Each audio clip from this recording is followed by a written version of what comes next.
Good morning from a freezing Cape Town. I think it's about 10 degrees today, so I'm at home, nice and cozy, having a bunch of emails and meetings online rather than meeting anybody in real life. I've been watching a lot of Dr. Joe Dispenza. If you don't know who he is, he's a prolific writer and speaker, and I'm actually going to go and see him in Canada from the 1st to the 7th of September. I've spoiled myself for my birthday.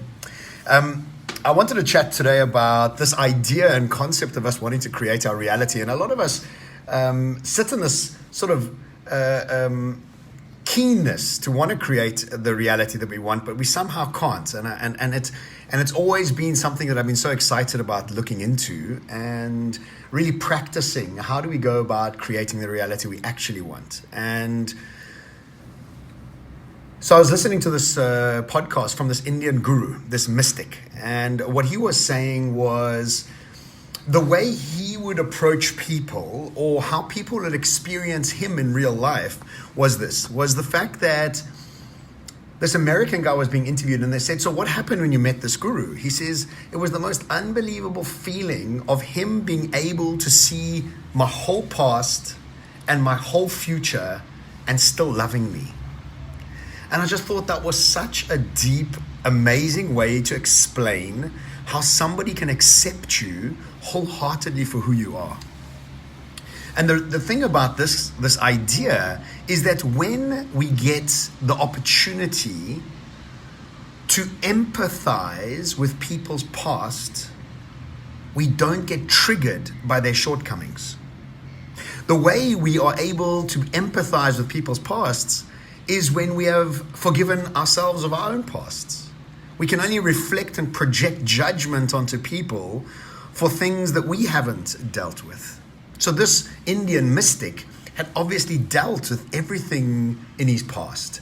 And when he saw somebody, he accepted them 100% without being triggered with their moods and temperaments and personality traits that we often don't accept in other people.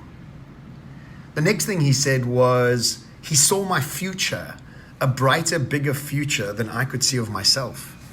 And I've been noticing this with the people I've been working with around me, around my brand. I have about 8 or 9 people around that do everything from copywriting to digital to organization, trips, research, and a whole bunch of different things. And what I've realized is my team enjoys being with me. And the reason they enjoy being with me is that I see their best version of themselves before they see that version of themselves. Is that I see the potentiality in them bigger than they see their potentiality. And the reason I'm able to do that is because I see the bigger potentiality in myself.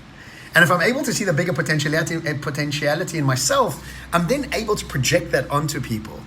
And then people say that, geez, John, it's so inspiring to be with you. But actually what inspiring to be with you just means is that I accept where you come from because I accept myself. I am so excited for your future. Can you not see all the potentiality you have? Because that's all I can do for myself. And people call that inspiring.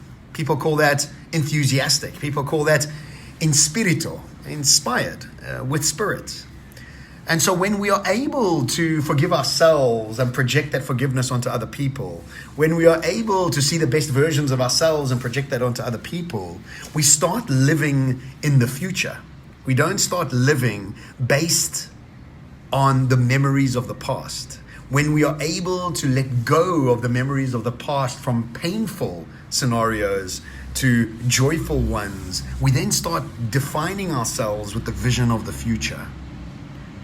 Dr. Joe Dispenza has brought up so many different things for me. I've been watching lectures of him every day, and he keeps describing this idea that we keep living repetitive lives based on our history, based on our memories, based on hurts that we've been carrying with us for 20 years. And I've got a tricky relationship with my dad my whole life, and realized that by me not forgiving him and getting over the concept that he wasn't perfect. He isn't perfect. He hasn't dealt with these shadows. I don't know if he ever will deal with these shadows, whether he ever will become the person I expect my father figure to be. And if I don't accept him for who he is now, my relationship with him will be a continuation of my past moving into the future. I won't be able to redesign my future because I'm holding on to something from the past. So I think that the whole point of this video, beside it being such an amazing thing for me to have really started to digest and really try to apply to my life, is are you living your life based on a set of memories in repetition? Or are you defining yourself by a vision of your future? Anyway, happy week. Thanks for watching. Ciao.